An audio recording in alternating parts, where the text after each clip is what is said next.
Hoy tenemos un tema interesante, un tema que hemos venido hablando, que vamos a traer un tema controversial. Y llegó el día, señores, vamos a empezar con estos temas, aunque no va a ser el primero ni el último, pero vamos a comenzar en el día de hoy. Vamos a hablar un poco de lo que es el rapto de la iglesia y de lo que es el infierno, que son mitos, enseñanzas, y tenemos que hablar de eso porque es bien importante en estos tiempos que la gente sepa la verdad, que la gente salga del sueño, que la gente salga de esa ignorancia y que comiencen a entender lo que realmente dice la Biblia, que cómo serán estos eventos. Primeramente, prima, ¿qué es lo que en sí que es el rapto para ti? Ok, antes de nada quiero saludar a la audiencia, ya que no lo he hecho. Sí. Bueno, el rapto. La palabra rapto en sí lo que quiere decir es como un arrebatamiento forzoso. Es como cuando tú agarras algo así, rápido, por la fuerza. Eso es lo que quiere decir rapto. Ok. Y la palabra rapto no se encuentra en la Biblia. O sea, la palabra rapto no aparece en la Biblia. No. En ningún momento aparece la palabra rapto. Y eso es algo que hay que estar claro, que no es algo que nos inventamos, sino que no está en la Biblia. Ahora sí aparece la palabra arrebatamiento, que es lo que aparece en la Biblia. O sea, que no es diferente al rapto. Como tú dijiste, que el rapto es la acción de raptar, de llevar en contra de su voluntad a alguien o a algo. Por ejemplo, cuando una persona se rapta a un niño, se roba a un niño, eso es raptar por la fuerza. Otra cosa, también el rapto que nos han pintado, que nos han enseñado, ha sido un rapto secreto. O sea, algo que sucede que nadie lo ve, que nadie se da cuenta, porque te dicen que va a pasar en un momento y nadie, solamente un poquito de gente, 2 o 3, que van a presenciar y hacer parte de esto. Exacto. Dicen que la trompeta, cuando se refiere al rapto, incluso dicen que la trompeta solamente la van a oír aquellos que van a ser raptados. Exacto. Que nadie más la va a oír esa trompeta. Porque es una trompeta aparte, trompeta que pues secreta también. Es secreta. Entonces, la cosa es que ¿quién se inventó eso? Porque no está en la palabra. Exacto. Vamos a ver lo que dice. Yo tengo un par de versículos. Este versículo es el que ellos usan más para basarse en esta doctrina, en esta enseñanza del rapto, que está en 1 Corintios capítulo 15, versos 50 y 52. Dice así: y esto, hermano, que en la carne y sangre no pueden heredar el reino de Dios, ni lo que se corrompe heredará lo incorruptible. He aquí os digo un misterio. Oye, esto es un misterio porque no es algo claro. He aquí os digo un misterio. No todos dormiremos, pero todos seremos transformados en un momento, en un abrir y cerrar de ojos a la final trompeta. Pues la trompeta sonará y los muertos resucitarán incorruptibles y nosotros seremos transformados. Bueno, está claro aquí que dice que cuando suene la trompeta, los muertos resucitarán. O sea, en ese rapto que vemos que nos habían enseñado, no estaban hablando que los muertos se resucitarán. O sea, la resurrección es algo, un evento que ellos lo ponen aparte del rapto. Exacto. No es algo que va junto. Pero la Biblia lo pone junto. Lo pone junto. Exacto, la Biblia lo pone junto. Exactamente, porque mi creencia personal es que al momento de Jesús venir, en el arrebatamiento, todo sucede junto. Es el punto número 1 para mí. Todo va a suceder en un momento. Cuando Jesús venga, todo va a pasar. La resurrección, la transformación de los cuerpos, todo. O sea, no es que Él viene, una parte aquí, una parte allá, sino que Él viene y sucede todo en un instante. Ok, voy a seguir al otro versículo. Juan 14, versículo 1 dice: no se turbe vuestro corazón, creed en Dios, creed también en mí. En la casa de mi Padre hay muchas moradas. Si no fuera así, no lo hubiera dicho, porque voy a preparar un lugar para vosotros. Y si me voy y preparo un lugar para vosotros, vendré otra vez y os tomaré conmigo, para que donde yo estoy, vosotros también estén. Le está prometiendo que hay un lugar que Dios preparó para nosotros. Ok, otro versículo en Apocalipsis dice, Apocalipsis 3, versículo 10, porque has guardado la palabra de mi perseverancia, yo os guardaré de la hora de la prueba que ha de venir sobre el mundo para poner a prueba lo que habitan en la tierra. Otra vez, el punto es, Dios siempre promete guardarte. O sea, Dios promete que te va a cuidar. Nunca promete que te va a sacar. Desde el principio, cuando muchos de los que creen en el rapto siempre ponen en la historia de Lot, la historia de Abraham, dice que Dios lo sacó, que Dios lo sacó de Sodoma y de Gomorra, y muchos otros ejemplos que usan, pero en esos ejemplos Dios siempre los guardó. Dios promete de guardarte de la hora, pero no dice sacarte. O sea, ahí estamos hablando del rapto, porque ellos usan esto como que Dios te va a sacar de la hora y dicen como que la hora es el tiempo, la tierra, te está sacando. O sea, esos son versículos que usan para el rapto, para ellos fortalecer su doctrina y su enseñanza. Sí, yo entiendo eso claramente. Te voy a decir algo, primo, acerca del rapto. Uh-huh. Yo una vez me di a la tarea de buscarlo. Yo me acuerdo que duré un día entero buscando el rapto en la Biblia y no lo encontré. Yo creo que un tema tan importante como el rapto, según nos lo han pintado, uh-huh, que es que, ¿verdad?, que Jesucristo va a venir y, como lo vemos en la película Left Behind, uh-huh, y en la serie Left Behind, uh-huh, y que pues la ropa se va a quedar, la gente se va para el cielo y van a ver catástrofe y todo eso. Uh-huh.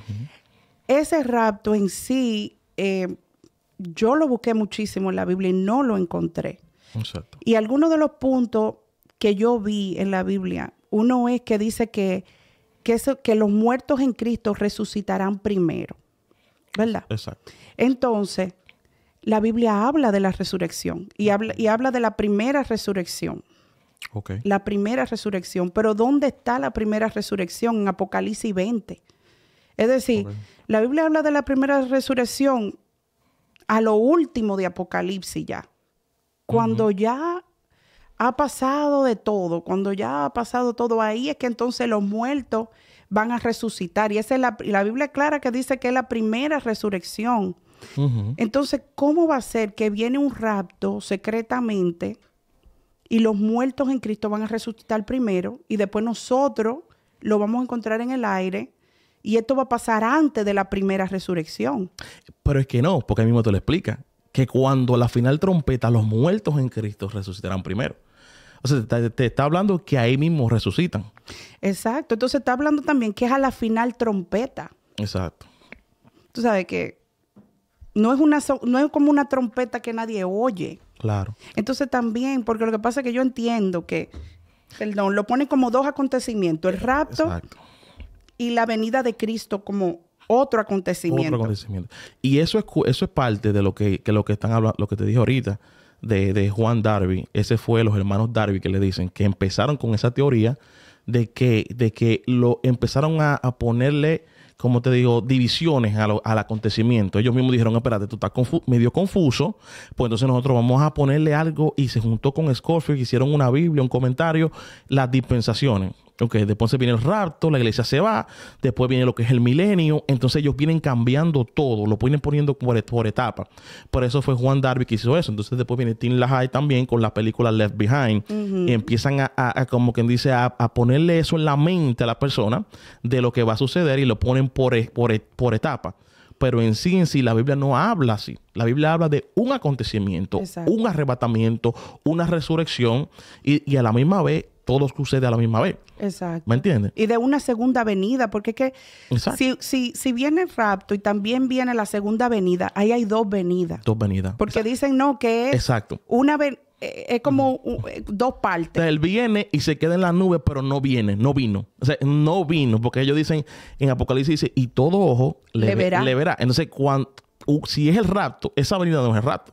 No. Esa de cuando dice todo ojo le verá, ellos te están diciendo que esa es la tercera venida ya, porque no la segunda, porque la segunda vino en el rapto.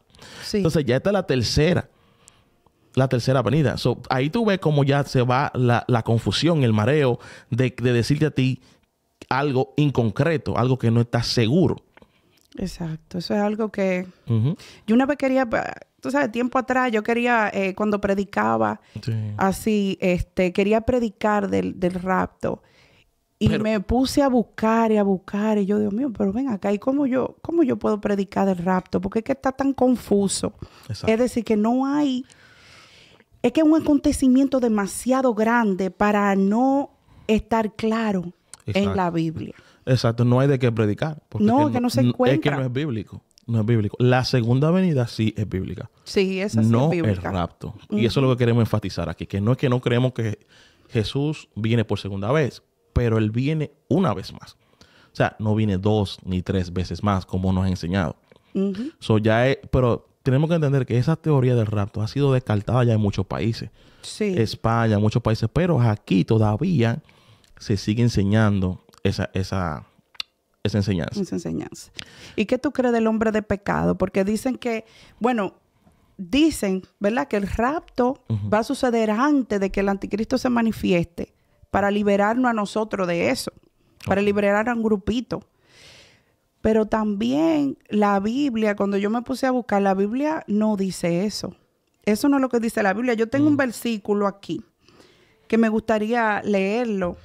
De hecho, son como 4 versículos que me gustaría leer de un momentito. Dale. Que es en 2 de Tesalonicenses 2, del 1 al 4. Entonces dice, pero con respecto a la venida de nuestro Señor Jesucristo y nuestra reunión con Él. Es decir, que aquí está hablando de cuando ellos se van a reunir con Él. Exacto. Se supone que están hablando del rapto. Si el rapto fuese... ¿Tú me entiendes? Lo que ellos creían.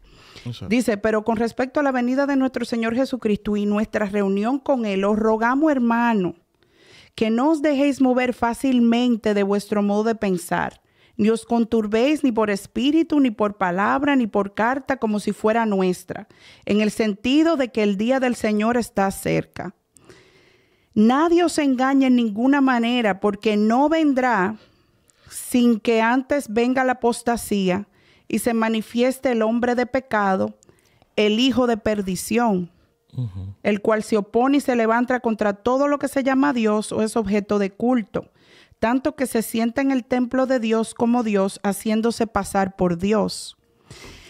Entonces, a mí estos versículos me chocaron cuando yo estaba investigando lo del rapto, porque supuestamente el rapto es que es lo que te va a salvar del anticristo. Supuestamente el anticristo no puede manifestarse si están aquí todavía la iglesia. Exacto. Entonces, pero aquí está diciendo otra cosa.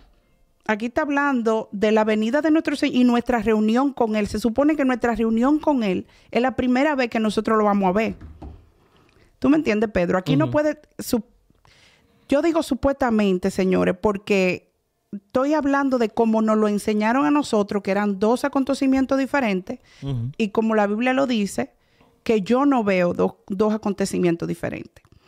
Entonces dice que, ¿verdad?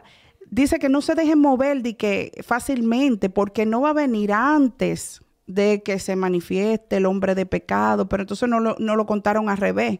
Que era que el hombre de pecado no podía manifestarse si nosotros estamos aquí. Pero la Biblia lo está diciendo al revés. Eso es lo que yo leo ahí. Exacto. Pero lo que pasa es, prima, que hay para ellos, para los dispensacionalistas, ellos enseñan, o sea, la misma Biblia, ¿cómo se llama esta Biblia? La Biblia Plenitud, que es una de las Biblias más que usan los pentecostales, que te enseña que hay tres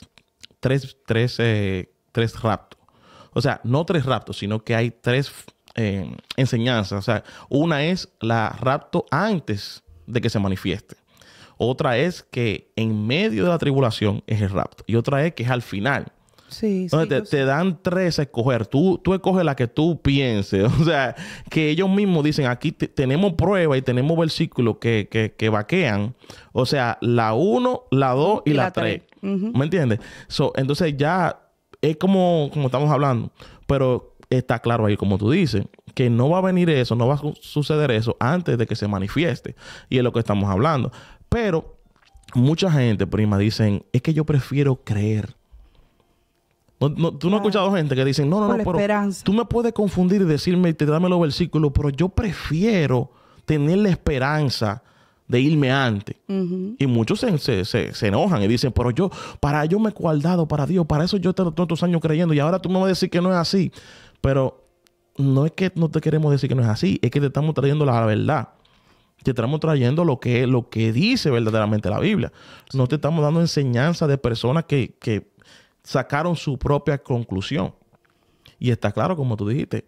Es como te digo, para nosotros la segunda venida es al final de toda la cosa. O sea, al final de si hay la tribulación. Eso es otra cosa que la Biblia no habla, no es una doctrina, no es una enseñanza de la tribulación. Y tú sabes, tú estás claro con eso, que no, o sea, Jesús habló de una tribulación, pero mientras Jesús habló de la tribulación, dije, no quedará piedra sobre este templo. Cuando Jesús empieza a hablar, esos acontecimientos que Jesús habló pasaron en el tiempo de Jesús.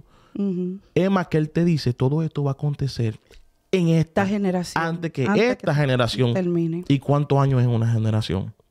70 años, ¿no es? No, de 10 a 20 a 25 años es una generación. Por ejemplo, tú y yo somos una generación. De nuestra generación, de que crecimos. Ahora nuestros niños son otra generación. Exacto. Entonces Cristo dijo, no acontecerá nada de esto hasta que sino que esta generación lo va a ver. Yo tenía mucho problema con ese versículo. Ese versículo nadie, o sea, yo quisiera que alguien en los comentarios, si usted tiene un comentario, decirnos cuál es qué usted piensa, qué usted cree de ese versículo que te dice que esto acontecerá antes de que esta generación termine. Han pasado 2000 años ya. Ya vamos por 2000 años y más, y contando.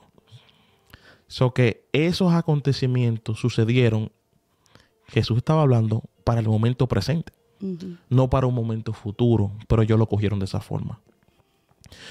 Ok, si quieres vamos a dejar el rato ahí y podemos comenzar con el infierno, prima. Ay, el infierno, mi madre, ¿cuánta? Sí, porque esa es la cosa, de lo que se quedaron aquí, ya lo que le queda es dos cosas. Eso fue lo que nos enseñaron. O se dejan matar, porque nosotros nos enseñaron eso, que van a haber una persecución y nos van a matar. O si no, que se queden aquí y se pongan el sello de la marca.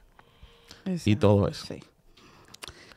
Bueno, primo. Okay. Tú conoces, la audiencia no conoce mi posición acerca del infierno, pero la van a conocer hoy. Bueno, yo en sí, yo no creo en el infierno evangélico que nos han dicho. Yo no creo en el infierno. Ok, yo tengo mis motivos porque no creo en el infierno y si tú quieres yo le puedo dar un pequeño resumen de cómo yo dejé de creer porque yo sí creía. Claro, como siempre, porque eso te lo enseñaron desde chiquito. Claro. Eso es algo... Es el terror, es el cuco, eso es... Es el cuco para todo, absolutamente para todo. Ese era el miedo para todo. Yo me acuerdo cuando yo era niña y creciendo, yo era una de las que más lloraba en cualquier funeraria. No importa si yo conocía al muerto o no. Wow. Pero yo lloraba porque yo solamente pensaba que esa pobre persona podía estarse quemando en ese momento. Y yo decía, yo estoy tranquila aquí y esa pobre persona se está quemando. Y yo lloraba solamente por eso. Pero yo te voy a decir por qué yo cambié de opinión, ¿ok? Yo le voy a dar mis puntos. Ok.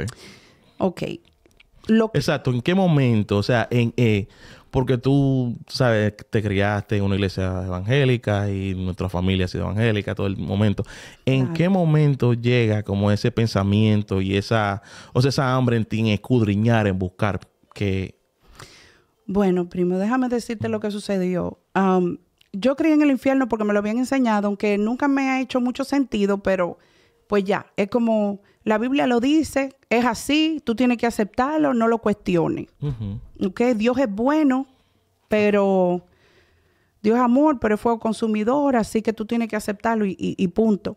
Y yo así lo estaba aceptando, es decir, hasta una vez que me tocó de cerca. Mi hijo mayor estaba en la Florida. Un muchacho jovencito. Él estaba en la Florida, estaba lejos de mí. Y él me llamó a mí diciéndome, bueno, como una despedida, primo. Él me llamó desesperado, me llamó dando gritos, me llamó como en una crisis. Y me dijo, yo no quiero vivir. Wow. Yo no quiero vivir más. Esa llamada, primo, fue una despedida pura. Una pura despedida. ¿Tú te imaginas como madre cómo yo me sentí? No. Cuando eso hacen solamente como 2 años, más o menos. Cuando eso, pues yo todavía creía, ¿verdad?, en el infierno. Yo me sentí sumamente mal. Es decir, las piernas se me pusieron flojas, yo me tiré en el piso. Y yo le dije, porque entonces me trancó el teléfono, ¿verdad? Porque él estaba y yo, primo, yo juraba que yo lo perdí ese día a mi hijo, a mi primogénito, que yo amo con todo mi corazón. Yo juraba que yo lo perdí ese día. Yo me tiré al piso y yo le dije, Dios mío, ¿cómo va a ser este niño tan jovencito, un teenager, está empezando a vivir ahora? Que este niño en un momento de desesperación se quite la vida. Y ahora, si él se quita la vida, tiene que estar una eternidad. Wow. Porque la eternidad no termina. No. No termina. Infinito. Siendo torturado y siendo quemado por las llamas del infierno, tú sabes, siendo torturado. Claro. Por la eternidad. Yo decía, Dios mío, ¿cómo eso es justo para mí? Tú sabes, yo desde chiquita he estado en la iglesia. Yo decía, Dios mío, pero yo te he entregado mi vida entera. Yo me he abstenido de tantas cosas porque por agradarte. Bueno, yo me puse mala, primo, ese día. Wow. Y yo llamé a la policía aquí, llamé a la policía allá en la Florida para que lo ubicaran. Bueno, gracias a Dios lo ubicaron y gracias a Dios, ¿verdad? No pasó nada. Pero eso a mí me puso a pensar, eso a mí me dio tan duro que eso a mí me puso a pensar y empezar a pensar en todo lo que yo creía hasta ese momento. En ese momento yo creía en el calvinismo. Ok.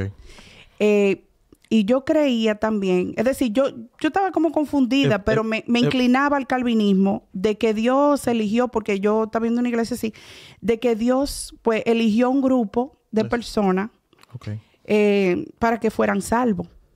Okay. Y ya mi hijo, ¿verdad? Él había aceptado al Señor.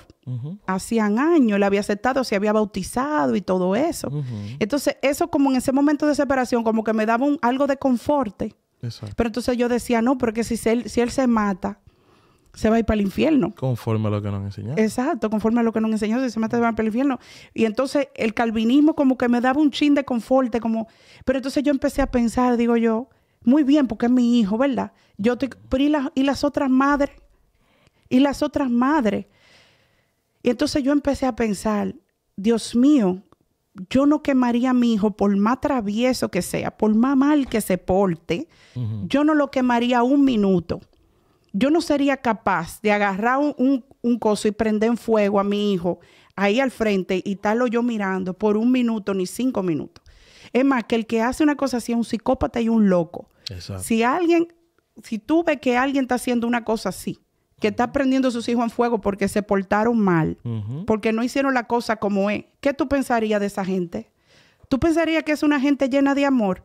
¿O tú pensarías que ese es un psicópata que le gusta el sufrimiento y la tortura? Exacto. Entonces yo dije, Dios mío, pero mi hijo solamente ha vivido tantos años. Yo creo que eran como 17 que él tenía. Él nada más ha vivido esos años. Entonces, ¿dónde está la justicia? La justicia, exacto. De que mi hijo entonces ahora pase una eternidad en el infierno. No, deja ese pensamiento ahí, prima. Incluso las mismas leyes humanas, que no son leyes celestiales, las mismas leyes humanas de esta nación, por ejemplo, tú cometes un crimen y ellos te juzgan conforme a lo que tú cometiste. Exacto. O sea, la gente le dan una cadena perpetua, pero son unos años. Cuando es cadena perpetua no quiere decir que son 100 años. Estamos hablando de, no estoy seguro cuántos años son, como 40 o 50 años lo máximo. Pero que lo que te quiero decir es que aquí todo es de acuerdo a lo que tú hayas cometido. Exacto. ¿Cómo es posible que tú vivas 15 años, 20 años, 30 años, vamos a suponer tú vivas 45 años, has cometido pecado todos tus 45 años? Lo justo sería que tú pagaras 45 años, ¿no? Claro, porque eso pensaría yo. Eso es lo que tú cometiste. Pero de acuerdo al infierno de los pentecostales y los cristianos, es una eternidad. Estamos hablando que no hay tiempo. O sea, por los siglos de los siglos de los siglos de los siglos. Y sería algo injusto. Hasta en la misma ley humana. Sí, sigue por ahí. Eso sería injusto. Tú sabes, primo, que eso me hizo mucho pensar en mi creencia calvinista que me enseñaron en la iglesia donde yo asistía, en una de las iglesias que asistía. Y yo dije, ¿pero dónde está el amor ahí? Eso. Vamos a suponer que yo tenga 10 hijos y yo de esos 10 escoja 3. 3 que van a estar conmigo allá en la eternidad. Quiere decir que yo escogí los otros también para perdición. Porque si yo escogí un grupito para salvación, quiere decir que yo escogí el resto para perdición. Exacto. Entonces, si eso es así, nosotros estamos viendo esto es una película de terror, la vida. Claro. A nosotros nos han pintado una vida que es una película de terror. Exacto. Es la verdad. Exacto. Porque entonces tú naces a quien tú no pides nacer, pero tú naces condenado. Es decir, tú naces, de que tú naces, tú estás condenado.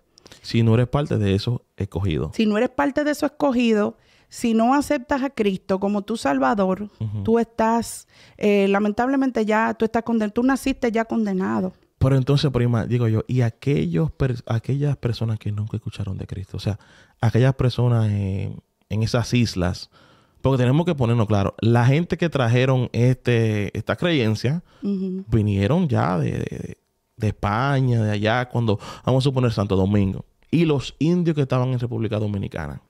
Antes de llegar Cristóbal Colón, antes de llegar todo eso, ¿quién le predicó a ellos?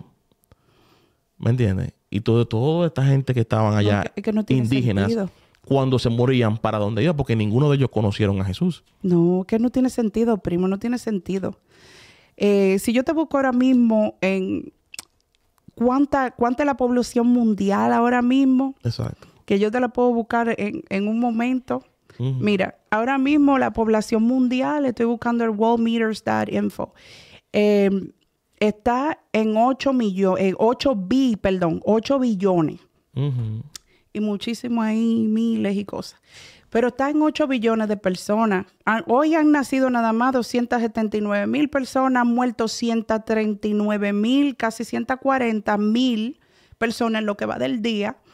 Tú sabes, lo que va del año han nacido. Es decir, hay demasiada gente. Prima, pero ¿cuánto costaría o qué esfuerzo costaría mantener un fuego encendido para toda esa gente que se está muriendo?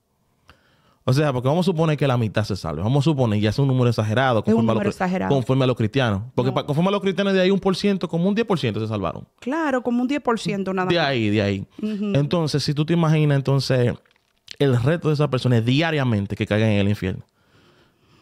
Hay que tener un fuego, hay que tener mucha gente trabajando, metiendo fuego ahí, porque otra cosa, prima. Pero ¿qué corazón tú tienes que tener para tú poder? Prima, pero ¿cómo es posible?